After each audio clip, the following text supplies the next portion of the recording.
Hey, my name is Dilara, and I want to tell you how I got rid of my psychopath brother. He tyrannized my family for years, but now he is gone. And yes, I confess, I did it. I made him disappear. Since I can remember, I lived in constant fear of death. When my brother and I played together, he would always put plastic bags over my teddy bear, as if he was suffocating it. And then he would point at me and laugh like I would be next. My parents knew he was an evil monster, which is why they never left me alone with him in the same room. He loved drawing himself eating and crucifying other people. To make things worse, most of the time, I was the victim. So of course I was scared. I knew my brother wanted to turn his fantasies into reality, but luckily, I had my parents and my dog Tobias protecting me. My brother had tried several times to break into my room at night, but Tobias always slept next to me. He was a very big dog. Unfortunately, that didn't save him from my brother. One day, my brother ran after me, and I started screaming for help. Tobias immediately came to my rescue and jumped onto my brother, threw him down and snarled at him. But psychopaths like my brother are incapable of feeling fear. That's why he just grinned back at Tobias and said, "You will regret this badly." I knew it was my responsibility to protect Tobias from my brother, but I failed. My brother must have lured him outside and then Tobias was gone. I told my parents that my brother got rid of Tobias, but they didn't quite believe me. They said maybe Tobias just ran away. But the next day, when my parents and I came back from grocery shopping, my brother was in the kitchen cooking. He had never cooked before, and for some reason he was staring at me with his usual evil grin. Then he pulled out a big haunch and bit into it, while staring at me. The haunch was weirdly big. It took me a few seconds to realize that he was eating the leg of Tobias. In that moment, something switched inside me. I knew only one of us would survive. I was ready to die. I first told my parents what was going on. But when they took a closer look at the haunch, they said it wasn't Tobias. But I knew they were lying to make me feel comfortable. Because a few minutes later, my brother told me what he had done to Tobias, how he had cooked him, and that he tasted like high-quality beef. Tobias wasn't just a dog for me. He was my best friend. And no one eats my best friend without equal retribution. My parents were scared of my brother, but I wasn't anymore. I knew if I didn't take action, I would end up like Tobias. To protect myself, my dad gave me pepper spray and told me to use it against my brother if he threatened me. He said the pepper spray was strong enough to keep off bears, so it would easily knock out my brother.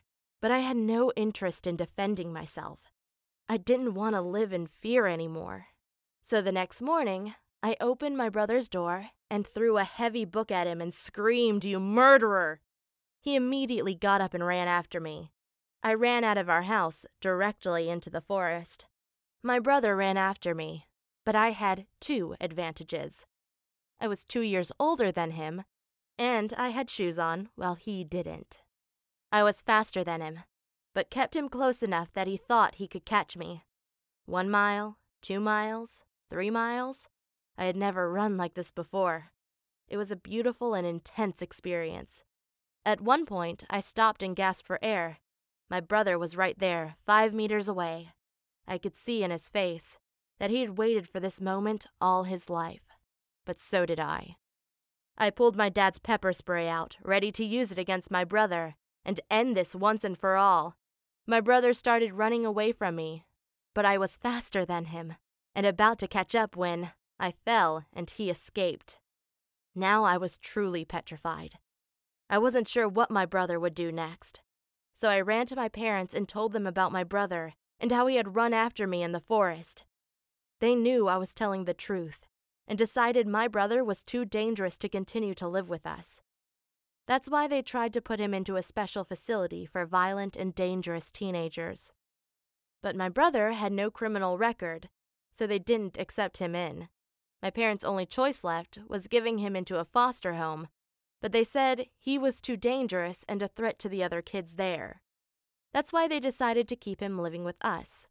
Of course, we were all scared and I was sleeping in my parents' bed from now on. I spent hours every night thinking how I could get rid of him. And then I had an idea. What if I placed a knife into his backpack and called the police to tell them he was planning to attack someone? But I knew he would accuse me of setting him up. So I also put a few of his drawings into his backpack. Then, during school, I called the police and told them my brother had told me he wanted to go psycho on his classmates. The police immediately arrived and took him into custody.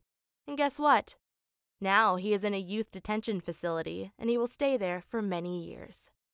However, his new home is only 40 miles away from where we live, and I'm scared that he will break out of there and come to get me. Because he has repeatedly sworn to take revenge on me. Because he knows that I had set him up. That's why I'm practicing sprinting and fighting every day. I always carry some weapon with me, just in case.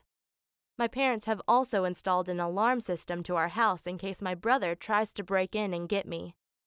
It's scary, but I know how to defend myself, and once I'm older, I'll just move far away, somewhere where my brother will never find me. And if he does find me, I'll be prepared. In fact, I sometimes hope he will break out and fight me. Then I could finally end this, once and for all.